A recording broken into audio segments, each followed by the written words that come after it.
Everyone, my name is Dr. Brandon Rosie. I'm a physical therapist, and what I wanted to talk to you today about is utilizing diagnostic ultrasound in your practice. So, first off, to get us oriented here, it is currently March of 2020, and so I'll discuss a little bit about my practice first.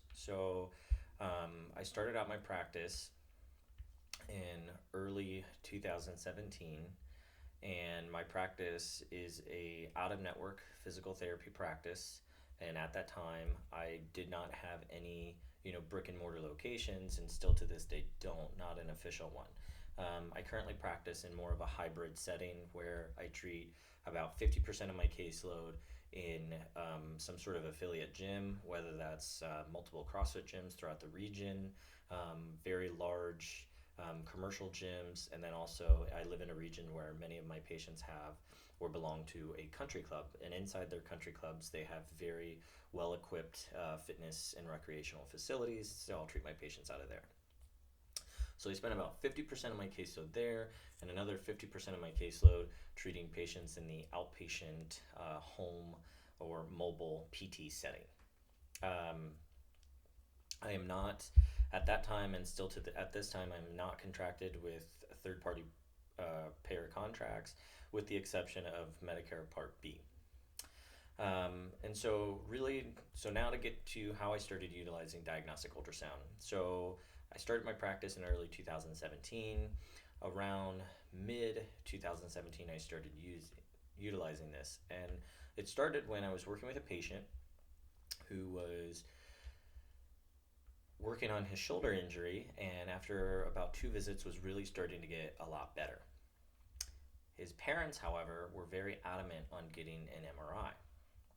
Now, as you know, and as I know, many times it's not necessarily indicated, but hey, the parents were rather, insistent on it. So, despite my best efforts, I really wasn't able to convince or educate the patient or the parents enough that an MRI was not really warranted, and they ultimately said, we're going to go to it anyway. So, I had, as you know, or you may know, physical therapists at this time cannot, order or prescribe for MRI imaging in most states in the public sector. And so I had to send them out to an MD so that they could get their imaging request. About a month goes by, and I start working with this. A month goes by, and I call the patient. I haven't heard from them. And when I went to go follow up with the patient, I said, hey, have you ever had that MRI? And the patient said, yeah, the MRI came back negative. And I said, okay, well, are you going to do therapy again? And the patient responded, oh, well, the MD told me that I had to go to his practice for the reason that it would be cheaper for them to go to. So at this point, needless to say, on that phone, I was really kind of unhappy. I was very frustrated, and at that point, I wasn't going to argue with the patient, but I had essentially lost that lead. So I was frustrated, but I didn't want it to happen again. As a clinic owner, I needed to think of a way to kind of keep my patients coming in the door and not losing them for silly, unnecessary imaging modalities when, in my opinion, it wasn't warranted, and as it showed, the results were inconclusive.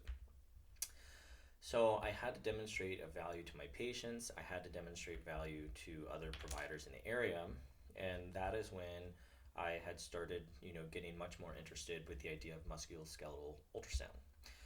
Not to be confused with the therapeutic ultrasound, where you put the little wand and you help break up some tissue underneath the skin. The diagnostic ultrasound is going to be utilized to provide an image of sort of what's going on beneath the skin.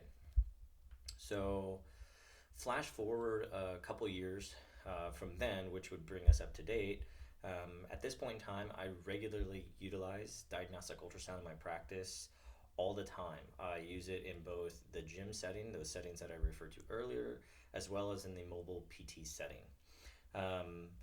So the benefit of some of the devices that are used today would be, so I have one right here. That's my entire ultrasound device. It is so portable. It comes with batteries. The batteries last about 3 hours a piece. I have 2 batteries. Certainly gets me beyond the entire day worth of working. And because it's portable and there's no screen, but it hooks up to your phone or tablet or computer, and basically any device you have with a screen would work.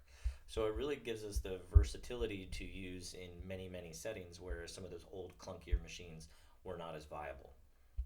So how is it that utilizing this machine has changed my practice?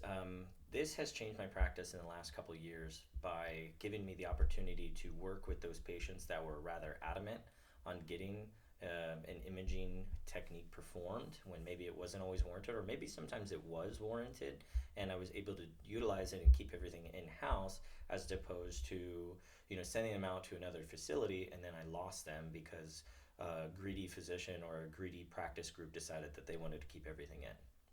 So, other than that, some of the other things that have happened in the last couple of years that has been a positive adjunct to utilizing diagnostic ultrasound is that to this day, it is actually my number one biggest referral source from patients who find us directly on the internet or social media or from other patients. The word of mouth is that patients are telling other patients, hey, maybe you should go and get that diagnostic ultrasound done. It's relatively cheap, there's no radiation, there's not really many patients that can't benefit from it, and it's so much quicker to get seen from the therapist who knows what they're doing than to kind of get pushed around through the old fashioned Medicare system, or medical system rather. Um, but contrary to that, some of the other benefits I've seen is that in the last year, I've seen a large increase in not just patients calling me and asking for this service, but actually other clinicians. So I've actually had a couple clinicians say, "Hey, I know you're doing this modality. I don't really know what to do. I don't know how to do it. I don't have the equipment to do it. Would you be interested in, if I send a patient out to you, do a scan, get an assessment, and then would you be willing to give them back to me?" And of course I would. And those therapists would rather trust a fellow clinician than to kind of get duped doing the same thing that I lost with my patients, unfortunately just several years ago. So that's a little quick overview of when and how I started utilizing ultrasound in my practice.